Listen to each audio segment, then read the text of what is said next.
दोस्तों आज की वीडियो में आपके लिए मैं कंपार्टमेंट का पेपर क्लास 9th मैथ की आंसर की लेकर के आया हूं, जो पेपर आपका 18 अप्रैल 2024 को हुआ है।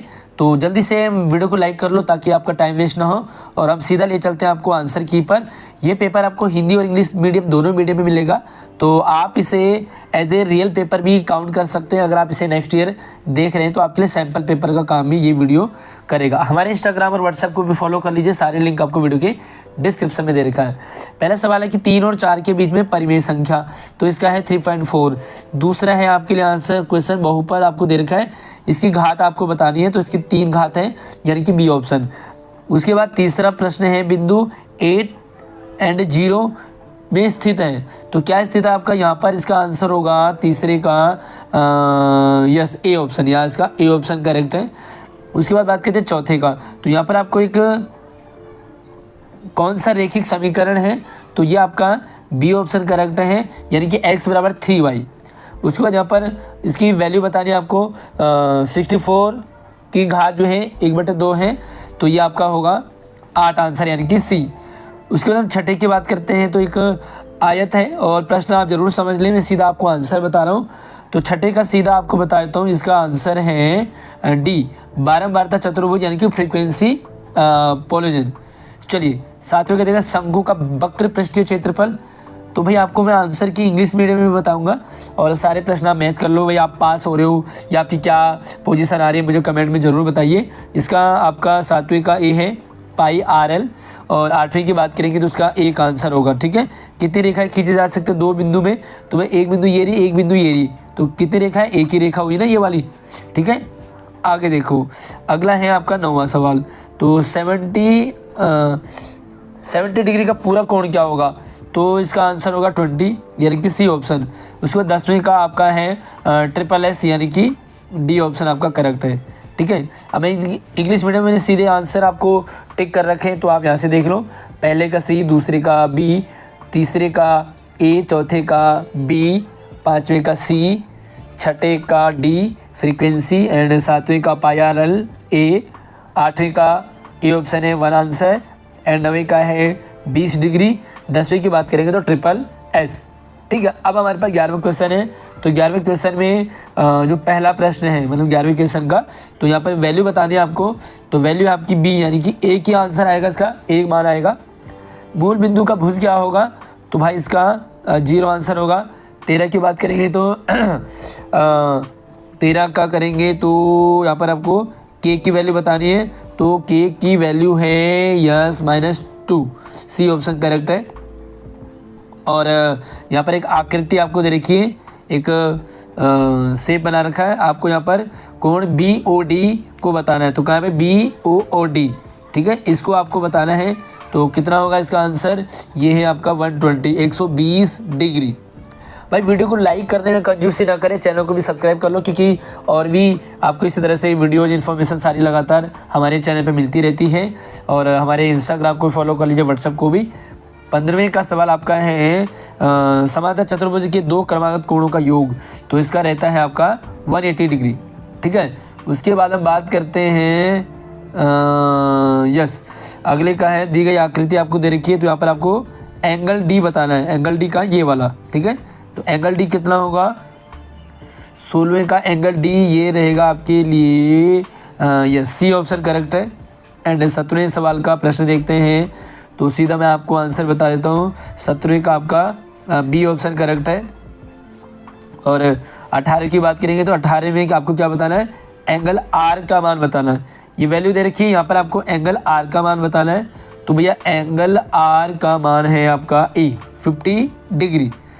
उसके बाद यहाँ पे हमारा इंग्लिश मीडियम है, तो भैया 11वें का ए, 12वें का 0 ए ऑप्शन, सॉरी 11वें का बी है एक आंसर, 13 का सी है, 14 का सी, 15 का बी 180 डिग्री, 16 की बात करेंगे तो 100 यानी कि सी आंसर, 17 का बी है और 18 का ए ऑप्शन है। अब हमारे पास यहाँ से कथन और अभिकरण वाले हैं, तो मैं सीधा आपको आंसर ही बता देता हूँ। 19 का आपका ए ऑप्शन आपका करेक्ट रहेगा 19वें में। ठीक है, तो एक बार प्रश्न को देख लो, तो 19वें का आपका ए आंसर करेक्ट रहेगा और 20वें में आपका बी आंसर आपका करेक्ट रहेगा। ठीक है, चलिए यहाँ पे आपको इंग्लिश मीडियम में बता दो, एक बार इंग्लिश मीडियम का भी बता देता हूँ भाई। इंग्लिश मीडियम में सेम ही रहेगा लगभग। तो अब आपके पास लघुत्तर या 2-2 नंबर के हैं भाई। यूक्लिड के कोई 2 अभिगृहित आपको लिखने, तो कोई भी आप 2 लिख सकते हैं, इसमें आपको बताने की ज़रूरत नहीं, तो कोई भी आप 2 लिख सकते हैं भाई। 22वें से मैं आपको सीधा आंसर की मैं शेयर कर देता हूँ, आपकी उसे देख करके आप अपना चेक कर सकते हो। ये है वो ऑफिशियल आंसर की जो मैं आपको अभी दिखा रहा था, और इसी के अकॉर्डिंग हमने 21 तक देख लिया। 22वां का देखते हैं। ये है सेक्शन बी, और यहाँ पे जो 22वां सवाल है, एक बार प्रश्न को ज़रूर देख लें। यहाँ पे 22वां है, उसके बाद आप 23वें का कैसे करना था, 22वें में अथवा वाला भी है, तो आपने कौन सा किया है अपने अकॉर्डिंग आप आंसर चेक कर लीजिए। 23वां, उसके बाद 24 भी देख सकते हैं आप। और अगर आपको कंपार्टमेंट का पूरा पेपर चाहिए तो आप मुझे इंस्टाग्राम या व्हाट्सएप पे मुझे कांटेक्ट कर सकते हैं, ताकि मैं आपको पेपर शेयर कर दूं। यहाँ से हम 25वें के बाद सी ऑप्शन पे आते हैं, यानी कि सी सेक्शन। और यहाँ पर आपको कुछ प्रश्न दे रखा होगा, तो भाई जो भी करेक्ट आपने आंसर दिया है उसका आंसर यहाँ पे आपको दिया है, या तो और में भी मतलब 2 प्रश्न हैं। 25वें का आंसर 27वां, फिर से 28।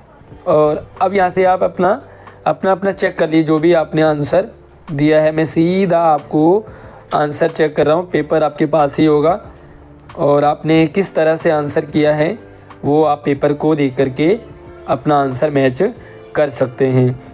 अब हमारा सेक्शन डी है, और सेक्शन डी में हमारे पास तो आपको वहाँ पर एक फिगर दे रखा था जिसमें एज थी और फ्रीक्वेंसी बारंबारता थी, बच्चों की संख्या थी, है ना, इस टाइप से। तो आपको इसमें क्या बताना था, यस आपको आंसर क्या था, नीचे दिए गए आंकड़ों के लिए आयत चित्र बनाइए। तो भाई आपको आयत चित्र बनाना है ना। तो यहाँ पे आप देख सकते हैं आयत चित्र किस तरह से आप बनाएंगे, है ना। टेबल वगैरह बनाना, आपको चित्र बनाना था, डायग्राम वगैरह। और या तो और में भी था आपको, तो और में क्या था, दी गई सारणी में कुछ नियॉन लैंपों के जीवन काल दिए हैं, आंकड़ों को निरूपित करने वाला एक बारंबारता बहुभुज। अब आपको बारंबारता बहुभुज बनाना है, तो ये आपको बताया होगा। फिलहाल मैं आपको यहाँ पर आंसर की दिखा रहा हूँ ताकि आपका टाइम वेस्ट ना हो, और आप ये इंश्योर कर लें कि भाई आप पास हो रहे हो या आपके कितने मार्क्स आ रहे हैं। तो भाई मुझे कमेंट में ज़रूर बताइए कि आपके कितने सब्जेक्ट में कंपार्टमेंट आई है, और आपका मतलब कैसा पेपर ये होने वाला है, मतलब किस टाइप का कितने मार्क्स आपके आ रहे हैं। और अब हमारे पास क्या है, केस स्टडी वाले। आई थिंक ये सेक्शन ही होता है ना, शायद मेरे ख्याल से केस स्टडी वाले हैं। तो यहाँ पे आपको 36 क्वेश्चन थे, और इसमें आपको अलग अलग छोटे छोटे पार्ट में भी डिवाइड कर रखे थे, तो आप यहाँ से अपने आंसर मैच कर सकते हैं। तो ये था आपके पास वो पेपर जिसके मैंने आंसर की आपको दिखा दी। अगर आपको पेपर देखना होगा तो एक नज़र में आपको पेपर डलवा देता हूँ। चलिए, कुछ बच्चों को शायद पेपर की भी ज़रूरत पड़े, तो मैं यहाँ से आपको पेपर दिखाता हूँ। ये 22वां है, उसके बाद 23वां प्रश्न यहाँ से है।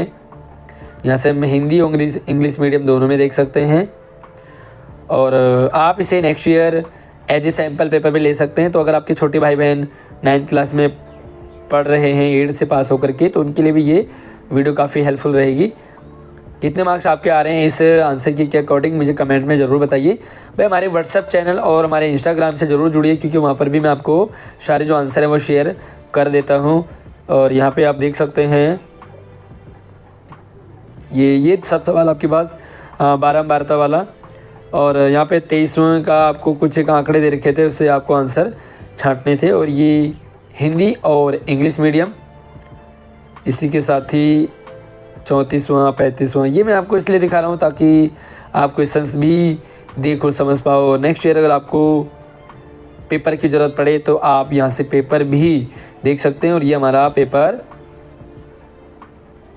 यहाँ से टोटल इसमें आई थिंक 39 क्वेश्चन थे। या भाई वीडियो को लाइक करने में आप कंजूसी बिल्कुल ना करें, क्योंकि काफ़ी मेहनत की जाती है आपके लिए वीडियो बनाने की। तो ये वीडियो है आपके लिए, और आप ज़रूर बताइए कि आपके कितने मार्क्स आ रहे हैं। अगली वीडियो मिलते हैं। हमने पास प्रमोशन पॉलिसी की भी डाली कि भाई कंपार्टमेंट में कौन कौन से बच्चे कितने नंबर लाने वाले पास है, तो आप वो भी वीडियो देख सकते हैं हमारी वीडियो के डिस्क्रिप्शन से। धन्यवाद।